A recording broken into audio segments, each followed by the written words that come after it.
আজকের খবর, নিউজিল্যান্ড পাকিস্তানের বিপক্ষে টেস্ট খেলবেন মুমিনুলরা। আর মাত্র মাস দেড়েক পরই পর্দা উঠবে মর্যাদাপূর্ণ বৈশ্বিক আসর টি-20 বিশ্বকাপের। তাই তো আপাতত টেস্ট ক্রিকেট নিয়ে ব্যস্ততা নেই বাংলাদেশ দলের। তবে বিশ্বকাপ শেষেই পাকিস্তান, ভারত, দক্ষিণ আফ্রিকা এবং ওয়েস্ট ইন্ডিজের বিপক্ষে টেস্ট খেলবে নাজমুল হোসেন শান্তর দল। সেই ম্যাচগুলো আবার বিশ্ব টেস্ট চ্যাম্পিয়নশিপের অংশ। আর সেই সিরিজগুলো শুরুর আগে যে ফাঁকা সময় রয়েছে, তখন মুমিনুল হক, জাকির হাসানরা নিজেদের প্রস্তুত রাখতে পাকিস্তান ও নিউজিল্যান্ড দলের বিপক্ষে 2টি করে 4 দিনের এবং 3টি করে 1 দিনের ম্যাচ খেলবে।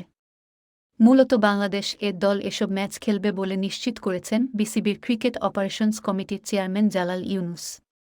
আজ বুধবার গণমাধ্যমের মুখোমুখি হয়ে তিনি বলেন, আমাদের দলের খেলা আছে।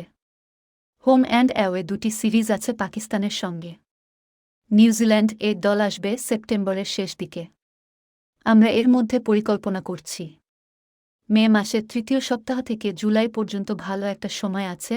মূলত সীমিত ওভারের ওয়ানডে ও টি-20 ক্রিকেটের বাইরে যারা আছেন তাদের নিয়েই এই আয়োজন। ফলে মুমিনুলদেরও লম্বা সময় খেলার বাইরে থাকতে হবে না বলে জানান জালাল। সামনে আমাদের অনেকগুলো টেস্ট ম্যাচ আছে।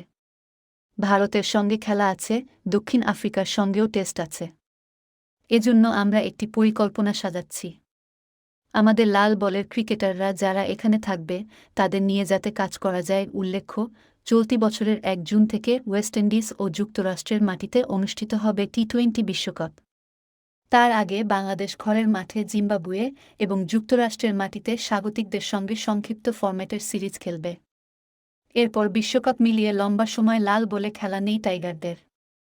ফলে কোনো ম্যাচ না থাকলে কেবল দীর্ঘ সংস্করণে খেলা ক্রিকেটারদের খেলার বাইরে থাকতে হতো।